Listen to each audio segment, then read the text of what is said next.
તો આજે મનમોહનસિંહ નથી રહ્યા, એ આ દેશનો ગ્રોસ લોસ છે. અને એનાથી વધારે જો મને કોઈ પૂછે તો છેલ્લા 10 વર્ષથી મનમોહનસિંહ ઉપયોગમાં લેવાયા વિના આ દેશમાં રહ્યા, એ આ દેશનું સાર્વત્રિક નુકસાન છે.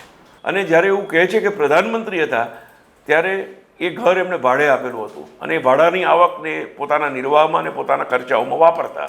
એવું કહે છે જાણકારો કે મનમોહનસિંહની અંદર જવાહરલાલ નહેરુ, ઇન્દિરા ગાંધી, લાલ બહાદુર શાસ્ત્રી, મોરારજીભાઈ દેસાઈ, આ બધાનું સામંજસ્ય હતું. કંઈ જ ન બોલવાનું અને ફક્ત કામ બોલે, હા, એવું કોઈ વ્યક્તિત્વ તો એ મનમોહનસિંહ. નમસ્કાર, ગુજરાતના સૌથી મોટા પ્લેટફોર્મ ખબર છે .com પર આપનું સ્વાગત છે. મનમોહનસિંહ એક વ્યક્તિ નહીં પરંતુ એક વિચાર હતા, એક એટલું મોટું વ્યક્તિત્વ કે જેના વિશે વાત કરતાં પણ આપણી પાસે શબ્દો ખૂટી પડે છે. પરંતુ આપણી સાથે વરિષ્ઠ પત્રકાર પ્રસન્નભાઈ ભટ્ટ છે. પ્રસન્નભાઈ ભટ્ટ એમના વ્યક્તિત્વ વિશે, એમના રાજકીય એઝ એ અર્થશાસ્ત્રી તરીકે એમનું વ્યક્તિત્વ, એક વ્યક્તિ તરીકે અને કંઈક રાજકારણી તરીકે વ્યક્તિત્વ વિશે આપણને મનમોહનસિંહજી વિશે વાત કરશે. પ્રસન્નભાઈ, આપ શું કહેશો મનમોહનસિંહજી વિશે? શું કહી શકીએ આપણે એમના ગયા પછી? એક ચાલતું ફરતું અર્થશાસ્ત્રનું વિશ્વવિદ્યાલય આજે આપણા દેશમાંથી અલોપ થયું છે. 26 સપ્ટેમ્બર 1932ના દિવસે અવિભાજિત ભારતના હાલ પાકિસ્તાનના કબજા હેઠળના પંજાબ પ્રાંતમાં એનો જન્મ થયો હતો. વામન કદનો આ વિરાટ વ્યક્તિ પોતાના જીવનના શૈક્ષણિક કારકિર્દીના ક્ષેત્રે એક પછી એક ઉચ્ચતમ શિખરોને સર કરતા ઓક્સફર્ડ યુનિવર્સિટીમાંથી ડૉક્ટરેટ થયા. ત્યાંથી આવીને જે યુનિવર્સિટીમાં એ ભણ્યા હતા એ જ યુનિવર્સિટીમાં પ્રાધ્યાપક બન્યા. દિલ્હી સ્કૂલ ઓફ ઇકોનોમિક્સના પ્રોફેસર રહ્યા. એક ઉમદા શિક્ષક કહી શકો તમે, જેની સાથેના જે કંઈ બી આપણે તો સંસ્મરણો વાંચ્યા છે. હું કંઈ એટલો સિનિયર નથી કે એ બાબતે કોઈ એવી વાત કરી શકું કે મેં જોયું છે અને મેં અનુભવ્યું છે, એવી વાત નથી. પણ મેં જેટલા પણ ઓથેન્ટિક લોકોને વાંચ્યા છે કે જે લોકો નોન બાયસ્ડ છે, જે લોકોને હું એવું માનું છું કે એ લોકોની પર કોઈની ઇન્ફ્લુઅન્સ નથી લાગતી, એ લોકો જે જોયું તે લખ્યું, એવા મિજાજના જે વ્યક્તિઓ છે, તેવા લોકોનું સાહિત્ય ખંગોળીએ ગઈકાલથી આજ સુધી, એમના નિધનથી અત્યાર સુધીમાં જે કંઈ બી સોશિયલ મીડિયા, જે કંઈ બી યુટ્યુબર્સ, સારા પત્રકારો અને એ લોકોની જે પણ કોમેન્ટ્રીઝ છે વિરાંગજી, હા, એ આપણને એવું ચોક્કસ માનવાને પ્રેરે છે કે વ્યક્તિ તરીકે મનમોહનસિંહના વ્યક્તિત્વની, હા, તો બીજી કોઈ એટલે શું વાત જ કરી શકીએ આપણે. પ્રધાનમંત્રી 10 વર્ષ સુધી આટલા મોટા દેશના પ્રધાનમંત્રી રહેલું વ્યક્તિ એક મારુતિ 800 નામની પોતાની ખાનગી કારના સથવારે આખા જીવનની યાત્રા પસાર કરે. પ્રધાનમંત્રીના નિવાસસ્થાને પણ એ જ મારુતિ 800 કાર રહેતી અને આજે એના સેક્ટર 11ના નિવાસસ્થાને જ્યાં એનો નશ્વર દેહ છે ત્યાં પણ આજે બહાર પાર્કિંગમાં એ જ કાર છે. સેક્ટર 11નું એ ઘર એવું કહે છે કે જે લોકોએ જોયું છે, અત્યંત સામાન્ય મધ્યમ વર્ગીય પરિવારનું ઘર હોય, એની એકમાત્ર પોતીકી મિલકત છે, એવું કહે છે કે એ સેક્ટર 11નું ઘર છે. તો એનો પરિવાર, એની દીકરીઓ આવે ફોરેનથી, એ બધા ત્યાં જ રોકાય, એમ ત્યાં જ રહેવાનું છે. અને જ્યારે એવું કહે છે કે પ્રધાનમંત્રી હતા ત્યારે એ ઘર એમને ભાડે આપેલું હતું અને એ ભાડાની આવકને પોતાના નિર્વાહમાં અને પોતાના ખર્ચાઓમાં વાપરતા. ખેર, આ બધી વાતો કોઈને આજે સુપરફિશિયલ લાગે, આજના યુગમાં કોઈને એવું લાગે કે એક ઇન્સિડન્ટ છે વડોદરા. મારા એક પત્રકાર મિત્ર છે અને એમણે મને કહેલો કે વડોદરામાં એ આરબીઆઈના ગવર્નર તરીકે એક પ્રોગ્રામમાં આવ્યા અને એમણે પત્રકાર હતા એટલે એમને સવાલો પૂછ્યા થોડા. તો એમણે કીધું કે મનમોહનસિંહ મને ઇકોનોમિક્સ સમજાવવા બેસી ગયેલા કે આરબીઆઈના ગવર્નર એમને સવાલો પૂછ્યા, એમને એવું લાગ્યું કે આને સમજ નથી પડી, તો એ મને ડિમાન્ડ સપ્લાય ગેપ ને આવું બધું એક પ્રોફેસરની જેમ સમજાવવા બેસી ગયા. એટલે એમનામાં ઈગો જેવું કશું નહીં. પેલો સામેવાળાને નથી સમજ પડતી, ઘણીવાર એવું કહી દે કે ભાઈ કંઈ સમજ પડતી ને આવા સવાલો નહીં પૂછવાના.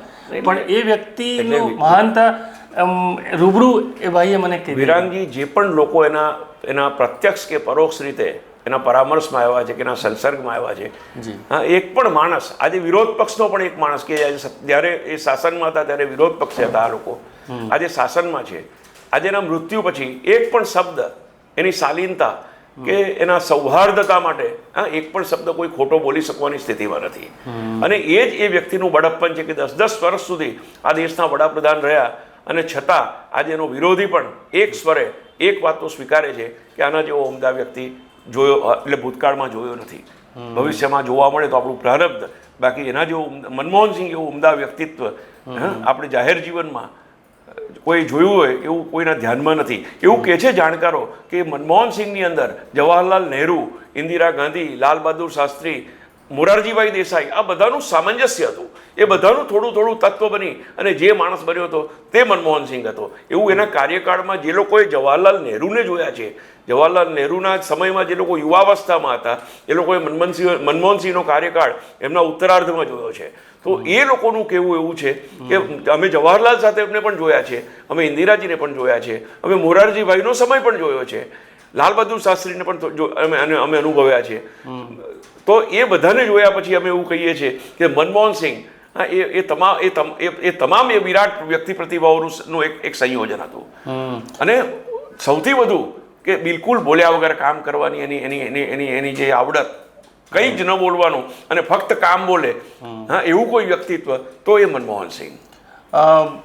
તમને ખ્યાલ હશે પ્રસન્નભાઈ કે એક સમય એવો હતો કે તમારે ઘર બાંધવું હોય તો સિમેન્ટ સરકાર પાસે મંજૂરી લેવી પડતી, ટેલિફોન લેવો હોય તો આજે તો તમે જઈને 10 મિનિટની અંદર તમને સિમ કાર્ડ મળી જાય છે, પણ ત્યારે ટેલિફોન લેવો એટલે કમસે કમ 6 મહિના 8 મહિના નોંધાવવો પડતો, એમપીના રિક્વેસ્ટ લેટરો લેવા પડતા. જી, પણ મનમોહનસિંહ અને એમના એ નાણામંત્રી બન્યા, નાણામંત્રી એમણે 1991ની અંદર જે અર્થતંત્રમાં ફેરફારો કર્યા એના લીધે આપણે જે હમણાં જીવી રહ્યા છે જે એકદમ ઇઝી લાઈફ લાગે છે. થોડું આમાં કરેક્શન કરીશું કે રાજીવ ગાંધીના સમયમાં સેમ પિત્રોડાનું આગમન થયું અને પછી આ ટેલિકોમ ક્રાંતિ ને બધું આવ્યું અને એ પછી ટેલિકોમ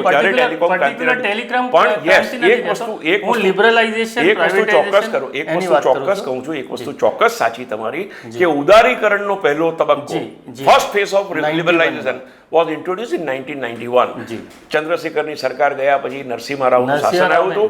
નરસિંહ રાવનું શાસન આવ્યું ત્યારે દેશ દેવામાં ડૂબેલો હતો, સોનું ગીરવે મૂકેલું હતું અને એવું કહેવાય છે કે 7-8 દિવસ ચાલે એટલું ફેડરલ આપણી પાસે વિદેશી હુંડિયામણ હતું.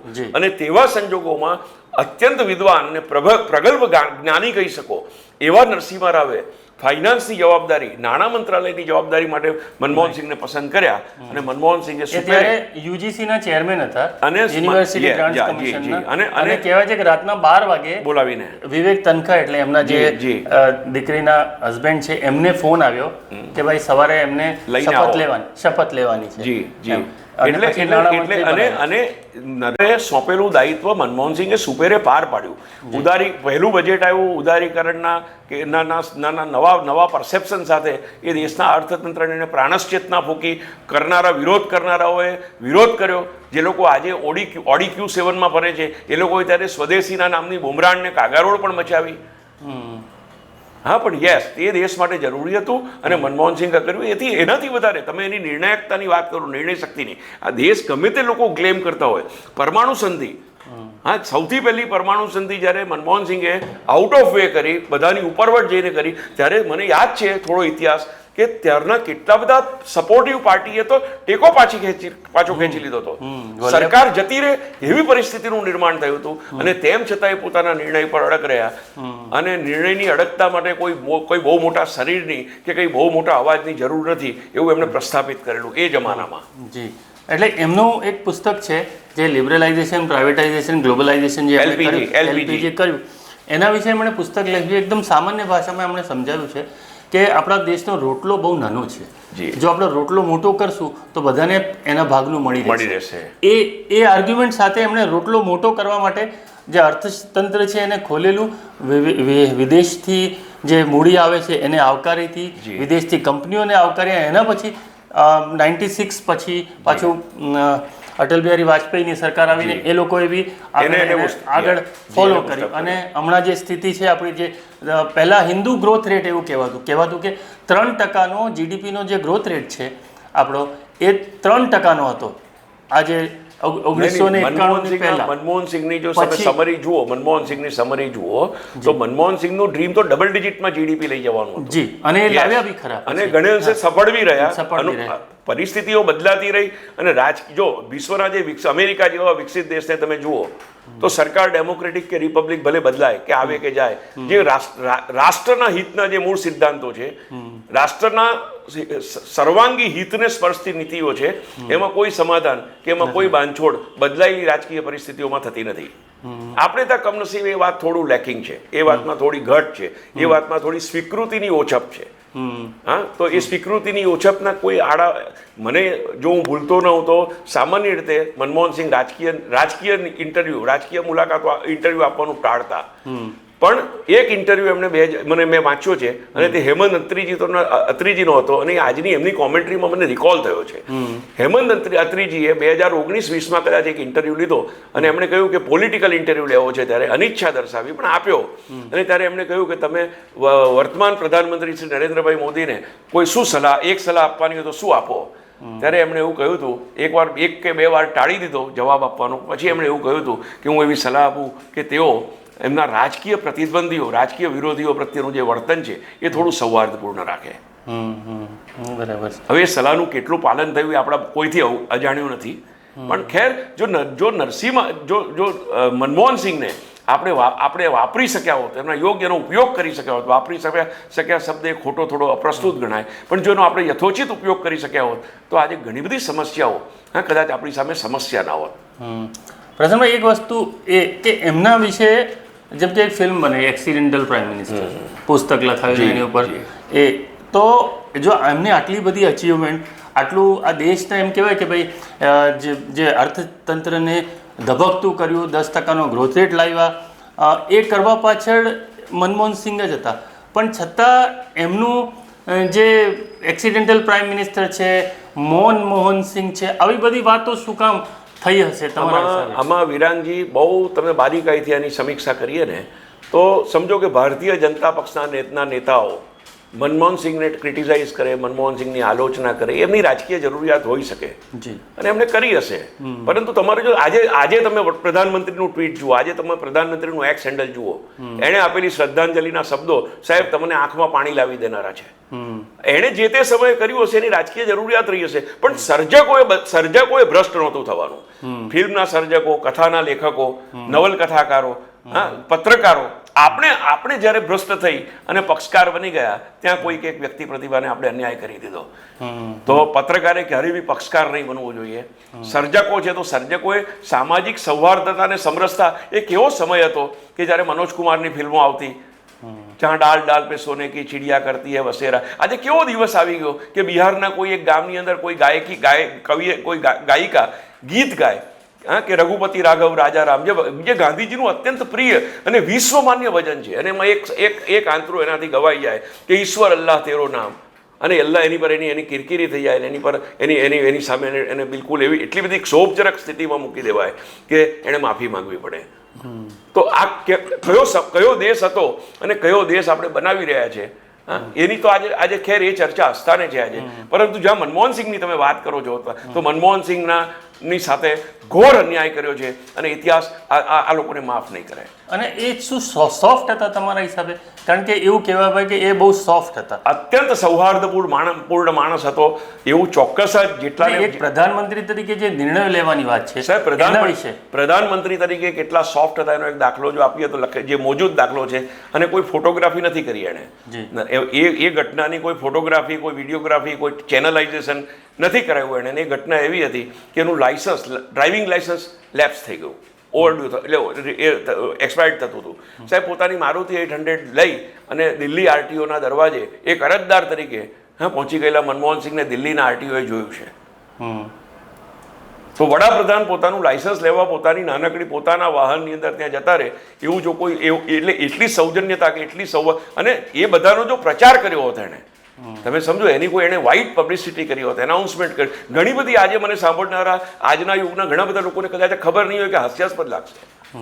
એ લોકોને એવું લાગશે કે આ મસ્કરી કરે છે, કે આ મસ્કરી કરવા માટે એણે કર્યું હશે. પરંતુ એણે જે કર્યું, એને જોનારાઓ જે છે, એને અનુભવનારાઓ, એ લોકો એવું કહે છે કે એણે જે કર્યું તે બિલકુલ સહજ એની ચેષ્ટા હતી કે લાયસન્સ મારું એક્સપાયર્ડ થયું છે, કાયદો એવું કહે છે કે મારે ડ્રાઇવિંગ ટેસ્ટ આપવાનો છે અને મારે જવું જોઈએ, બસ આટલી જ વાત હતી.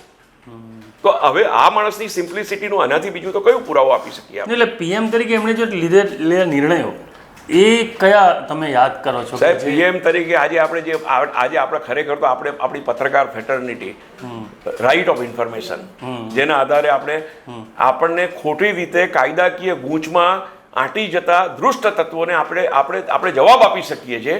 એમની સામે આપણે નક્કર પુરાવા સાથેના પ્રપંચોને ઉદ્ઘાટિત કરી શકીએ છીએ.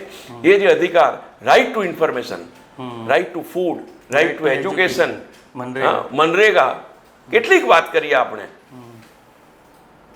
અને એવું કે છે લોકો, ન્યુક્લિયર ડીલ, એ મેં પહેલા શરૂઆતમાં કહ્યું કે જ્યારે બાકીના સાથી પક્ષોએ ટેકો પાછો ખેંચી લેવાની ધમકી આપી દીધી અને એ ધમકીને અવગણીને ઓવરરૂલ કરીને ભારતને પરમાણુ મહાસત્તા બનાવવા માટે સઘળું દાવ પર લગાડી અને કોઈ અવાજ વગર એણે ન્યુક્લિયર ડીલ સાઇન કરી દીધી.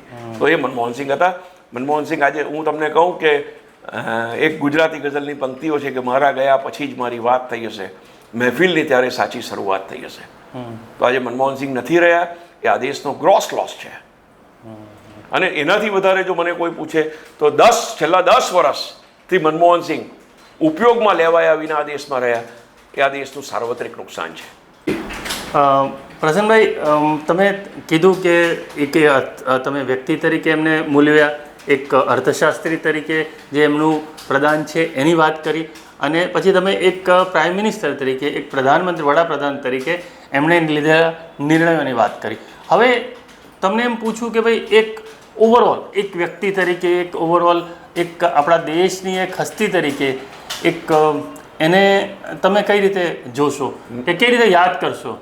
એટલે વિરાંગજી, મેં શરૂઆતમાં જ કહ્યું કે વામન કદનો વિરાટ વ્યક્તિ, એક ચાલતું ફરતું વિશ્વવિદ્યાલય જેને કહી શકો તમે, અર્થશાસ્ત્રનું.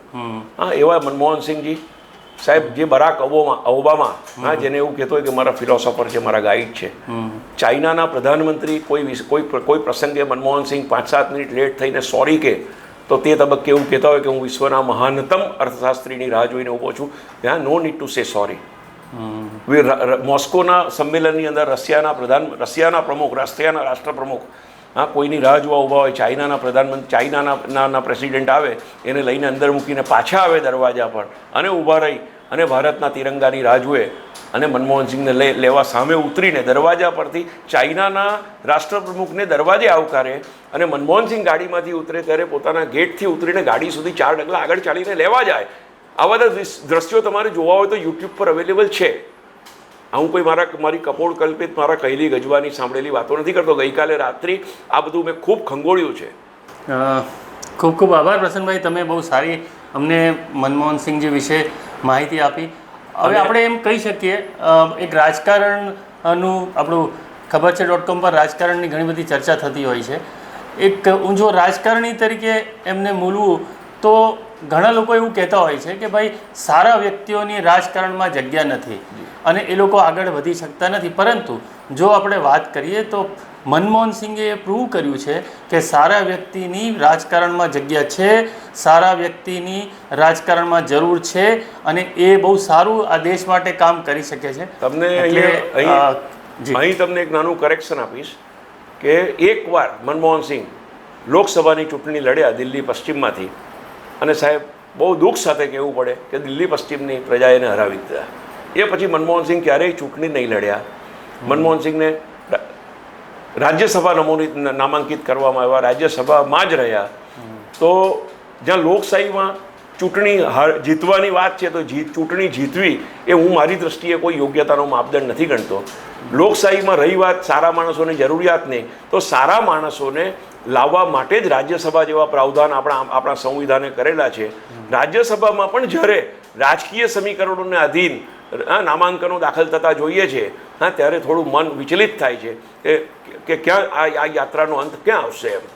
તો રાજ્યસભાએ ચોક્કસ જ જે લોકો ચૂંટણીની દરિંદગીમાં પોતાની જાતને બચાવી શકતા નથી એ લોકોને દેશના અને જે લોકોના મતની, જે લોકોના સહયોગની આ દેશના સાર્વત્રિક વિકાસમાં જરૂરિયાત છે એ લોકોને નામાંકિત કરીને સીધા લાવવા માટેનું સંસ્થાન છે તે રાજ્યસભા છે.